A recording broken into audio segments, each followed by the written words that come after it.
หายห้อนทุกคนตักข้าวป้อนลูกชายก่อนปลาดุงเลยบัดนี้ตอนเช้านี่ทอดไข่ให้เพิ่นเบิด3 บวงนี่ก็ใหญ่แล้วไอ้ตาเนาะไปทอดไข่มื้อนี้เนาะกินข้าวก่อนไปโรงเรียนปลาดุงเลยหลังจากหยุดมาอาทิตย์นึงเนาะเป็นนี่ไดเป็นยังช่วยหน้าอยู่ทำไปเข้ามาหยุดมาอาทิตย์นึงแล้วก็มื้อนี้เป็นมื้อวันจันทร์วันที่20ก็สิไปสู่โรงเรียนคือเก่าเนาะคือว่าทางดังนี้อยู่บ่อยู่ในใดเอ้ามาได้เด้อทอดไข่หุงข้าวพี่น้องเอ้ยเนาะเอาก่อนอื่นก็กราบทักทายสบายดีเด้อเนาะสบายดีตอนเช้าๆพบกันหลังจากนึ่งข้าวนึ่งน้ำแล้วก็ไปทอดไข่ให้ลูกเนาะไอเตอร์เพิ่นกับเอาตักไปเลยมากินข้าวน้ำไอเตอร์ไอต้าเพิ่นปลาดุงเอ้ยกินข้าวก่อนไปห้องทำโรงเรียนวันนี้เนาะไอต้าก็สวยหนาแล้วบ่ลูกล่ะโอ้ยหลายทิศแล้วกันยังบูดอยู่นี่เชื่อขับมือไปโรงเรียนเลยข้ามไปโรงเรียนเลยปลาดุงเอ้ยหยุดหลายมือเลยเนาะสบายดีปลาดุงนะลูกสบายดีชุดขาวกำลังช็อตเดี๋ยวแม่ไปเอาชุดใช่ค่ะเดี๋ยวขันเจ้าพ่อจะใส่เด้อแม่ไปเบิกชุดไหนก็ได้หนึ่งน้องเอาใส่หาชุดไม่ใส่กระเป๋าเพิ่นก็ดูไหมหน้าขาลูกทีนั้นก็รุ่งค่ะ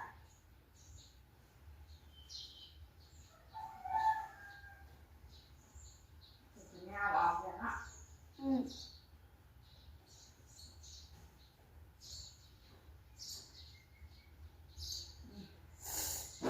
ง่ายใช่ไหมใช่ก็ได้เลยพาเพื่อนหลานหนึ่งก็ได้ใช่ถูก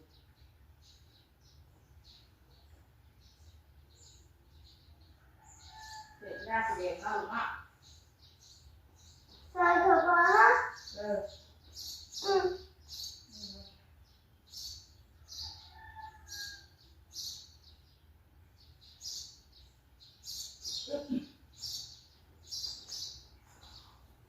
กินถาดูนะเดี๋ยวแม่พับเสือใส่กระเป๋าให้ก่อนมาเจอก็ใส่ยุ่งโคบลูกเขาใส่ชุดเนาะแม่จะทำใส่เสืออยู่ใส่กระเป๋าเลยกินดูละกิน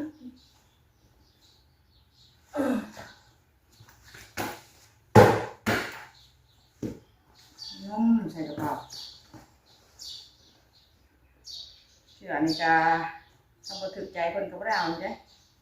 ถ้าผู้ชวนลงไปตัวเก้าแหละถ้าว่าไปโรงเรียนนี่ก็มักมี3 ชุดคนพี่น้องเปลี่ยนไปเปลี่ยนมาหันแหละแล้วก็ชื่อเสื้อผ้าหรอกให้ลูกให้เต้ากันแม่ก็ไม่ชื่อลูกก็ไม่ชื่อเฮ้ยเนาะแม่ต้องไปที่เช้าแท้เราไปหากินที่เช้าแท้บุญเราไปหาคุกจีดอกเรามันขึ้นที่หวยมันเนาะมันฝนตกโอ้น้ำป่วยได้หลายน้ำพวกเราพวกไปเจ้าที่เสื้อเทียมมาดิก็ได้ไปหาคุดมาแจวกินเนาะมาแจว1กินกับพักได้ได้อยู่แล้วได้อยู่บ่ดูเดือดเลือกบ่ถ้ามันหอมเบิ่งหามไอ้ตัวได้บ่ลูกเราเอามาเมื่อคุกันจิโดแล้วขวดกินนะแม่คุณตื่นเนี่ยทอดไข่ให้แล้วคุณตื่นเนี่ยถ้าคนมาหาแต่คุดจิโดลองเลยพวกนี้จะเป็นเรื่องก่อนนะมากินข้าวแต่ใส่ชุดเรียบร้อยเบิ่งค่ะหาคุดจิโดแต่เช้าแท้อันนี้พุ่นน่ะตัวใหญ่เติบได้เนาะจนพ่อแจวพี่น้องเอ้ยบ่ลาเพิ่นไปหาคุดจิโดแจวกินขวดแล้วก็แจวกินถึกเชื้อน้องนะครับเติบกันมาแล้วมากินข้าวก่อนกินข้าวก่อนไปโรงเรียนดูเลยไปเอาได้ไหมไอ้ตัวเพิ่นไปนะเราจะลงเทพป้าได้ดูเฮ้ยมื้อนี้ไปมื้อนี้โดยสบายดีปะดุงเอ้ยใส่ชุดเรียบร้อยได้เติบกับเขียนเชื้อเดินขลาดอยู่ดูเอ้ยเชื้อกันน้อยเลยเสือหน่อยบัดอันนี้จัง พอดีแล้วมันใกล้สิพักแล้วมันใกล้สิปิดเทอมเลยปิดเทอมเลยก็มันได้ซื้อไม้นั้นก็เทอมเลยได้มันสิปิดเลยก็ปีหน้าก่อนพอดีลงไปอีกจักเรียนนี่วันนี้เสียงอีกวันนี้ก็พักได้เนาะฮะต้องประกาศให้มาหน่อยเอามากินข้าวนานแล้วก็ดูดูบ่ซื้อเองบ่ลูกผมมาตัดแน่ผมยาวหลายมือเป็นเชือกกับพวกแน่ใส่ชุดเรียบร้อยใส่แก้วอะไรสิเนี่ยไปดูมั้งทีนี้บ่ มันเหี่ยว ใส่นี่ใส่เอาอ้ายครับกินเอากินไปกินกันหน่อยใส่ชุดได้แม่เตรียมชุดถักกันเด้อยังไม่ใช่เชือกแม่ก็ได้โอ้ย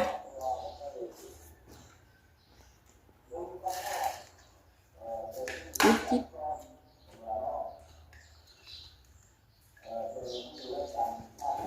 ประกาศไม่มัดโคกว่าเอาตัวได้ลูกเอาตัวได้สมก่อนเดี๋ยว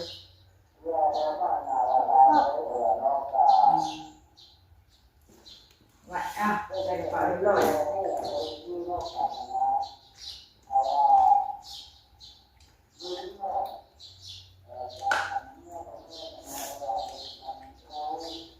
นี่ได้เงินนะครับอย่าลืมเด้อแม่ให้เด้อมื้อละ10มื้อละ20เทื่อก็มื้อละ4ละ5แล้วพี่น้องเอ้ยให้เงินให้ลูกไปโรงเรียนไกลเติบเพิ่นเขาได้ไปโรงเรียนก็เสียซะแต่ละมื้อ ส่วนมากผมไม่ค่อยเอาเงินคนไหน จะไปเอาแล้วจะเห็นหมูชื่อว่าจะกินน้ำมูก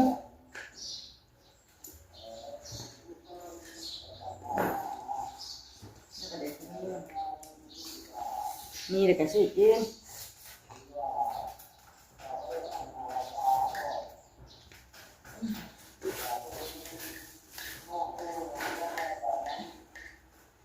มันยังกินอ่ะ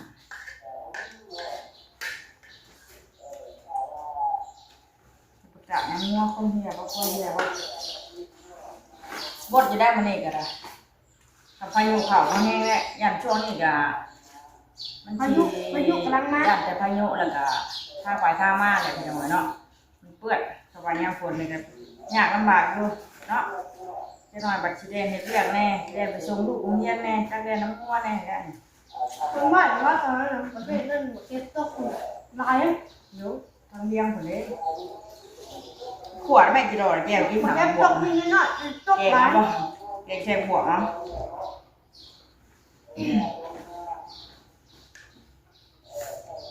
ตำใส่พริกดิบน้ำตู้นะให้ป้าไปจ้ะแก้วอ่ะมันจะได้กินมันจะอิ่มมันหน่อยกว่าแก้วกินไหมหรอกินไหมสักมันอันนี้มันนั่นอยู่ป่ะดีไหมขวดกระตำแก้ว ไปทุบตูหน้าขึ้นหลาย เนาะขวดมันจะใช่น่ะ หมูตาไม่น่าหรือเปล่า เลขไปพุทธ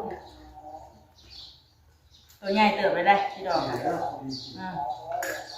ตัวน้อยอ่ะประเภทตัวคนมาที่ไหน มันน่าเห็นไก่ตอนตัวแม่บอกไปกินย่างอยู่ขวดนะแม่ขวดแก้วกินป้าเห็นกินลูกกินไหม ของเขาเนี่ยได้สวยมากตัวก็ดีจริงตัวก็ดีคือแล้วก็ตัวง่ายบางตัวนี่เราก็ดีคือตัวนี้ตัวนี้ไม่ใช่ตัวก็ดี อันไหนตามกินไหมกินได้ตั้งใจเรียนลูกไปห้องทำเรียน ก็แม่ เข้าห้องน้ำเพิ่นจะหน่อยมาได้พักอีกแล้วเจ้าก็จะได้พักโรงเรียนในเตอร์นี่เพิ่นสิปิดอยู่หน่อยเนาะปิดเทอมแล้วก็พุ่นแหละหลังจากนั้นก็แล้วลำหน้าว่าเดือน9พุ่นแหละเนาะเดือน9จังเข้าใหม่นะบัดโรงเรียนในตานี่เพิ่นเป็นโรงเรียนเอกชนนี่มันบ่ได้ปิดนะเฮาแต่เฮาสิลาเพิ่นปิดเองเพราะแบบว่าเฮารับให้รับหน้าบ่เฮาก็ขอลาพักเพิ่นเดือนนึงบ่นะคือปีที่แล้วนี่ก็ขอลาเพิ่นเดือนนึงเนาะเพราะว่าเฮาต้องมารับให้รับหน้ามันก็เลยยากทางไปทางมาไปชมเที่ยวไปแต่ละมื้อก็เลยขอลาเพิ่นอันนี้ก็ฟังเบิ่งไปอีกเดือนนี้เดือนหน้าก็จักว่าสิได้ลาบ่จัก รู้ว่าได้กับว่าลายิ้มอยู่เป้ย นะ ลาสิไปลำหน้าแล้วสิไปถ่ายหน้าอันไผแค่ถ่ายได้สิถ่ายไอ้ตัวกับสิลง เขา เทพมื้อนี้ยังไปโทรโดนให้เพิ่นอยู่ ท่านเบิ่งสุดท้ายเป็น โทรเบอร์รถให้เพิ่นมารับเอาอยู่บ้านที่ได้ส่งอยู่สวรรค์เนาะ จับ ที่ว่าสิไปได้เฮ็ดนาช่วยไปป้าเลย จับอันนั้นจับนั่นคืออันก็ยันเด้อเสือวันเสือร้อย บอกเราเด้อบอกเราเด้อบอกไอ้จัวเด้อเราเดินทางปลอดภัยเด้อมาบ่แรงบ่เห็นแล้วได้จ้ะเราไปป้าแล้ว สบายมื้อนี้เลย จังสิไปจนช่วงบ่ายหรือช่วงเช้าเลยเนาะตอนนี้ยังเช้าอยู่เจ็ดโมง เขาว่าก่อนตั้งแต่มื้อนั้นพุ่น หายแล้วยัง ปูเฮาก็ยังนอนอยู่ น้ำปุกเพิ่นน่ะเพิ่นหายนะน้ำปุกแล้วน้ำปุกลงบ้านคณาวานนี่เด้ฝนตกก็ยังบ่ตื่นบ่เราอ่ะกินลูกทำกินเบิดนี่ก็ง่ายได้นี่บ่ค่อยกินข้าวหรอกเพิ่นน่ะอ้ายจามเต็มจามง่ายกินเบิดน่ะ แต่ขณะเฮามาหลังเลย กินง่ายๆเมื่อรถเพื่อนน้องจุ๊บอีกได้นี่รถที่5คันเดียวก็ยืมกันไปยืมกันมาอยู่ปะลุงเอ้ยมีรถที่ นี่คือน้องเลย น้ำเย็นแม่กินน้ำนี่ธรรมดาดีนะ จะถึงนี่ น้ำก็ยังไม่ได้ซื้อนะ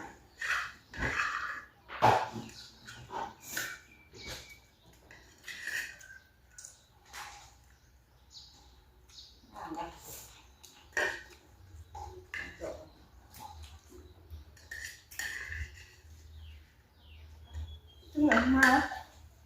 ไปดูอุ้มนอกก่อน ทีนี้ไปหาเพื่อนนะ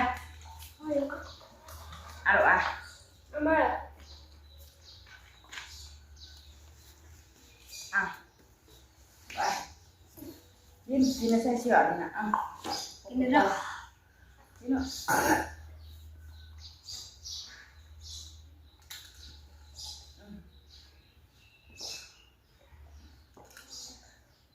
มึงควบไปลูกเชิญ นี่คือมาได้ไปนี่แม่น่าจะเอาไม่ห่อซื้อปึ้มเลยซื้อนี่มาเปิดเลย ชื่ออะไรบ่ได้บ่กล่าวไปชื่อเดี๋ยวแม่เอาให้ แม่มาแล้วกันข้างนอกเนี่ยมันจะปึ้มอะไรนะ โอเค ตัวเขียนสบาย ชื่อเอาแม่ได้หรอก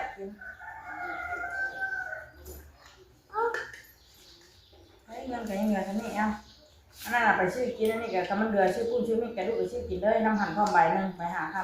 ำชื่อปุ้มอาซอเด้อมิกเด้อเด้อเอาชาวพันธุ์นั่นมีปุ้มอะไรกับมิกอ่ะอยู่ลำเพื่อนกินห้านกินใกล้ในลูกก็ชื่อเอาไม่ได้ไม่ชื่อมาใบหายอีก เพื่อขอใจได้ไหม ว่ากินไว้ดูล่ะกินไว้กินน้ำมันใส่ชุดแบบเสียสัญญาได้หนึ่งกิโลไปลงนั่นอันนี้ก็เอาไปกินอิ่มไว้เด้อเฮ้ยผู้ปลูกกาแฟ เขาไม่คิดจานเลยแม่เอ็นเหรอ ยิ้มเลยอันนี้นะของน้องกินไหมครับบ่ดูไปมาเลยเขาอิ่มแล้วมันใส่ชุดแบบเขาเห็นได้หรือแม่ไปดูเห็นยังมาใส่เก่งในอยู่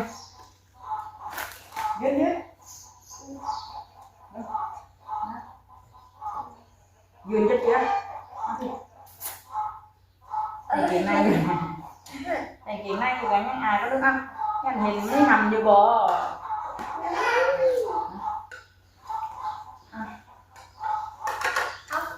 ยวแม่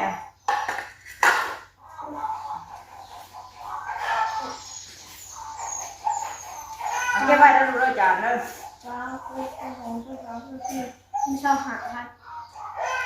แม่เราชาวหาค่ะ สหพันธ์ เมื่อเราไปยังไหวเลยมีไหนอะไรก็ทำนี้ เอาว่าไปซื้อปุ้มจ้ะ เอาหาชุดพุ่มหรือชุดมิด แม่พ่อว่าซื้อปุ้มซื้อนี่ เอาก็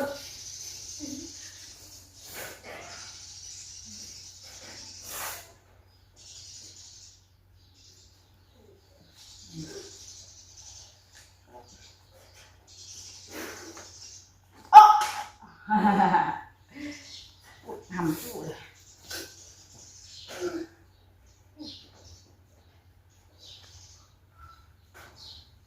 เอาเวลาเราผิดไปได้เลย ไหมลูกโอเคเรียบร้อยเลย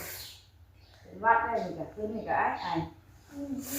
ได้เสร็จงานลูกได้ใส่เอากระเป๋าค่ะป้าใส่ใส่ขึ้นเอารถผู้ใดไปนอนอันในตาหนังรถอยู่เพื่อนน้องจุ๊คนผู้ใดฮะรถอยู่พุ่นตาเอากระเป๋าลูกไปเอา แม่ถ้าเกิดสวยในกระเป๋าปุ้งห่ะ ใส่กระเป๋าอ๋องไปเตอะใช้ดวงแท้ชงกันลูก มันรวมมันสุดนี้เลยก็ถอดออกมันจะรวมเข้าไปถอดออกมันจะรวม ไปเชื่อไม้ปุ๊บมาดูเอาตาปุ๊มีแต่นายคู่นี่มีแต่เจ้าแต่นายเตรียมตัวไปห้องทำเฮียนปะลุงเอ้ยเอามันไม่จานนะลูกกินข้าวหรือเก็บมันไหมไปดิไม่เอากระเป๋าไหมฮะนี่ไงนะดู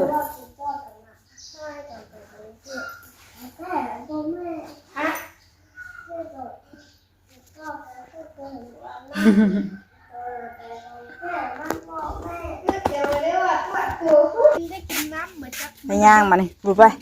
ย่างมือรถก่อนเบิ่งงัวเข่าหัวเด้อเด็ดจะออกแล้วบัดนี้น้ำกระบกบัดเด็ดเนาะปุ๊ตะเวนขึ้นเลยพี่น้องเอ้ยเด็ดจะออกเลยไปบอกไอ้จัวแม่มาได้ไปกรุงเทพนะเดินทางปลอดภัยเด้อเจ้ามาแรงหลานมาบ่เห็นได้เจ้า ย่าไปเที่ยวกันได้สบายดีไหม สบายดีเด้อ ยังอยู่ มาชูเอื้อยนี่แหล้วเฮากับมือเอารถเพื่อนพุ่นละโทรได้บ่เบอร์รถโทรบ่หำโทรเบอร์รถให้เพิ่นก่อนจ้ะพี่น้องเอ้ยเนาะมันสิต้องเฮ็ดเวียกแล้วไปชูหน้าเวียกหน้างานคือเก่าเลยเนาะบัดนี้มาพักผ่อนหลายเด้เฮิงเลยเฮิงเติบเลยพักก่อนลูกโทรเบอร์บนรถให้จัวก่อนเบิ่งเจ้าคลิปก่อนจ้ะพี่น้องเอ้ยเนาะเดี๋ยวมือเอารถอยู่ทางเฮือนใหญ่พุ่นแหละตอนนี้โทรเบอร์รถตู้ถามเบิ่งเพิ่นก่อนว่าเราสิเข้ามาเอาคนจักโมงจักเพิ่นสิไปจักโมงแหละพ่อก็ดูตัวเบอร์ให้จัวก่อนเด้อ ตัวบุ้มี่ว่ะ เรามีเบอร์รถตู้เด้เบอร์รถตู้อยู่ในแม่ไปย่างเมื่อเอารถก้อนบัดนี้เนาะโทรหาเบอร์รถเพิ่นกะเราสิเข้ามารับคนช่วงเช้าแต่ว่าเพิ่นยังบ่ได้เครื่องยังบ่ได้พร้อมรถว่านัดกับหมู่ว่าช่วงบ่ายมี2 คนบัดเราจักสิเข้ามาเอาหรือบ่ได้พี่น้อยเนาะช่วงเช้านี่ก็มีอยู่ฟังเบิ่งคำว่าบ่มีรถเข้ามาเอาก็สิได้นั่งรถมอเตอร์ไซค์ออกไปส่งเพิ่นอยู่ซิโน่พุ่นแล้วเนาะ แม่ เอ้ย คนมา มี2 คนนะลงกับเราหมู่เราได้ลูกเรากับหมู่แหละ2 คนหืม มอดน้ำบ่ มอดเราไม่ได้ไปมอด ไม่ใช่บ่มอด ไปเอารถไป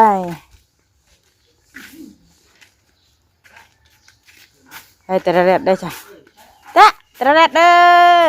ตื่นได้บ่สิไปโรงเรียนปะได้ ไปตาเอิ้นก่อนเดี๋ยวยังไม่ได้เห็นกันได้ปล่อยไหมครับตัวแพ้ง่ายบ่น่ะไม่ได้เห็นอ้ายจะโดนนะว่ะเมื่อบ้านย่าหากเห็นอ้ายวันนี้มาบ้านนี่ว่าไม่ได้ไปดินน้ำน้องว่ะไม่ได้ลงไปดินน้ำอ้ายโดนกอดยอดกันบ่ยอดอ้ายบ่ว่ะยอดตาบ่ว่ะแปะกอดป้ากอดป้าใช่บ่กอดป้าตากอดป้าดูกอดดูแพงก่อนตาแพงก่อนแพงป้าก่อนแพงก่อนไว้แพงเนี่ย จุ๊ แพงก่อน จุ๊แพนนี่ ตาสบายดีกันสบายดีปะลูกกันสบายดี จ้า สบายดีนุ่งอยู่ประชุมใช่ ก็ ไปน้ำตายังบอกแพงยังบอกยาแพงอยู่แพงง่ายบ่สบายดีปะลูกกันลูกช่วยจ้ากันจ้าเด้อจ้ากัน หายดุงวะหายมานะหายมันยังมาจ้าหยอกมาเลยเฮ้ยไปแล้วเนาะเด็ดตัวชิไปใช้เฉียวจุไปเปิดห้านไปเชื่อป่ะไปเปิดห้านบ่บัดนี้ขายเครื่องว่าตัวน่ะตัวชิไปขายเครื่องวะยังขายอีกบ่เครื่องยังบ่ยาบ่ยา เป็นได้บุญบ้านยานะม่วนบ่ดอกม่วนบ่ฮะ แต่ละ ม่วนบ่มาดินบุญบ้านยานะแต่ละเล็ดแต่ละเล็ดนะแต่ละเล็ดอ่ะพี่พี่น้องอ่ะพี่อ่ะพี่ลูกไปไปใช้รถอ่ะไปขี่รถกันเด้อขี่รถกันเด้อ จุกบดบุญ ไปเอารถก่อนไปเอารถกันเด้อ บุญจ้ะ ใช่ไปเอารถก่อนพี่น้องเลยเนาะไปคลิปนี้ก็จบคลิปก่อนเดี๋ยวไปส่งลูกโรงเรียนมานี่นะไปปุณพาน้องไปเอารถเลยเฮ้ยไปได้แล้วสันเนาะสบายดีอีกบัดนี้กัดพอกัดอีกคลิปหน้าเด้อคลิปนี้ไปส่งลูกส่งเต้าเขางามโรงเรียนก่อนหลังจากหยุดมาเป็นอาทิตย์แล้วพี่น้องเลยเนาะงอแงอยู่ไปอยากไปแล้วมันหยุดลายแต่หยุดเทิงเลยเอาไปเดี๋ยวพ่อกันอีกคลิปหน้าจ้ะสบายดีกันเบิดสุขสุขคนเอารถก่อนแต่รถนั่นเดี๋ยวออกมานะแม่ผู้นายผู้